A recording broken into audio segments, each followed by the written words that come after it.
Hello everyone, welcome back to the Mystery Channel 33. I'm here to help solve missing women, children, and men cases. We are here to break the codes if we see any. We are here to see where their bodies are located if they know. And we also here to see they are alive, deceased, body suited, change of ethnicity, or misidentity. Y'all let you know who involved. Okay, let's begin. This by Ted Bundy, victim. Caryn Campbell, okay? This is how she looks. Okay.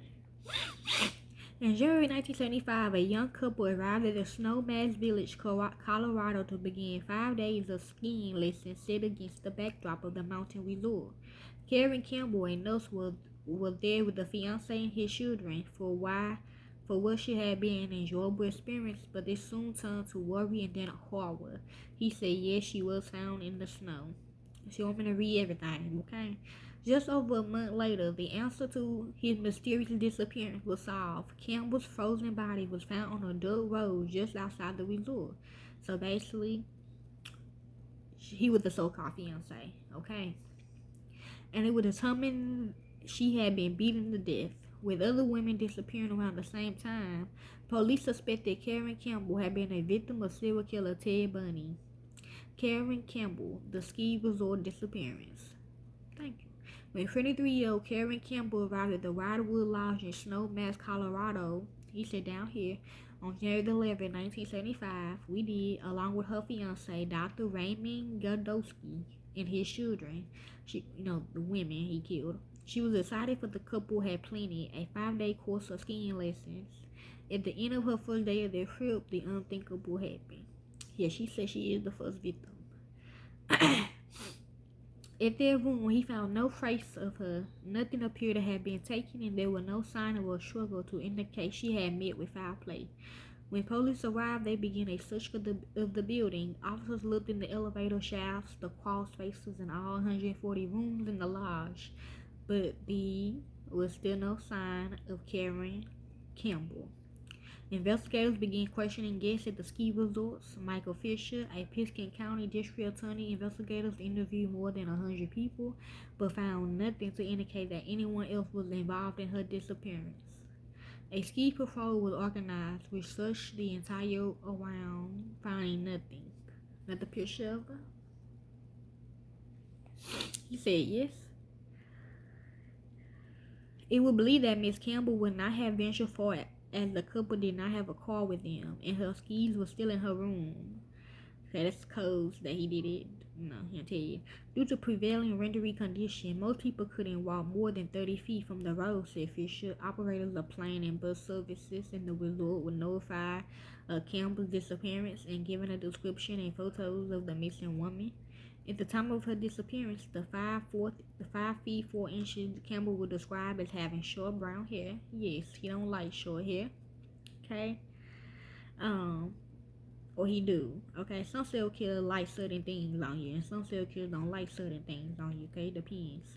With no evidence that Caryn Campbell had met with foul play, police called off their search. Investigators Fisher reported to the press that he had no idea what happened to Miss Campbell.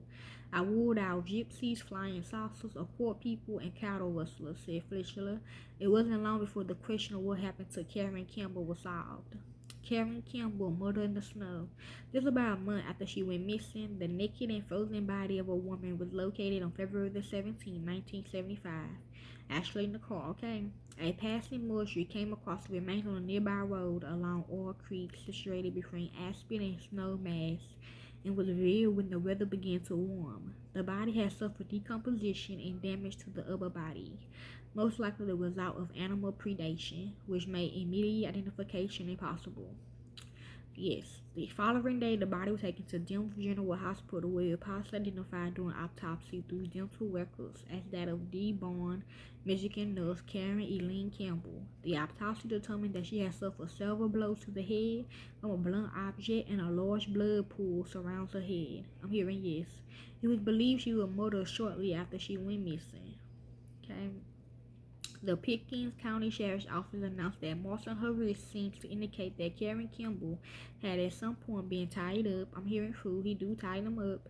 It was also determined she had been raped and strangled. All indications are that this is a homicide, said Colorado District Attorney Frank Tucker. Tucker expressed his anger at what he called speculation surrounding the case. For some investigators who were familiar with recent cases, it was suspected that Campbell had fallen victim to a killer who had also claimed the lives of 4 other women in the race. Tucker said, "I am interested in convicting someone of this crime, not in hearing someone's pipe dreams. We have no evidence to tie this murder to any other we had in the race at all at this point." When told of the tentative identification by reporter Dr. Raymond Godowski said, "That's kind of what we expected. We had to wait and see what happens. The endless waiting had been very difficult for everyone involved, but I hope it's not her." After possible identification, the body was flown to Detroit for burial. Ted Bundy, the prime suspect. While Colorado investigators continue to gather evidence in the Caryn Campbell case, circumstances in another state will prove that there was a connection between the Snowman's disappearance and those of other women who vanished in Washington, Utah, and Idaho. The victims in these cases were all pretty college-age young women who seemingly vanished. It's a lot, y'all.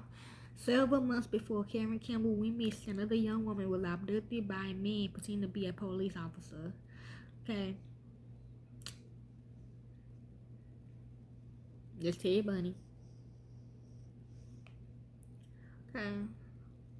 Several months after the discovery of Caryn Campbell's frozen body, patrolmen arrested 28-year-old Ted Bundy, a University of Utah student who was pulled over after a chase with police.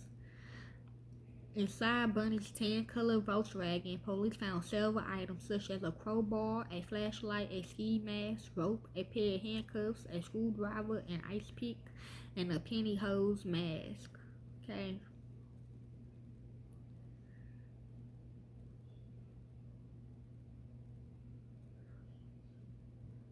And that's basically what they want y'all to know, okay? So like to help with this case, I can. I don't do it for the fame or the money. I do it because it's what I love to do. To the real families of these victims, corporate America would say, "Shut up." Thank y'all. Peace. Be safe.